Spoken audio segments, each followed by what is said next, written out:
سحابة الوصقة غير طبيعية صراحة، سحابة شديدة الغزارة،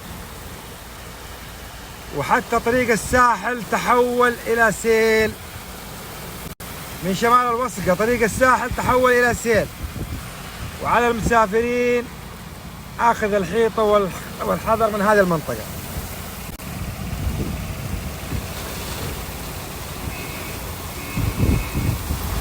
طبعا المنطقة مفتوحة، لكن سبحان الله من غزارة السحابة تحول إلى سيل.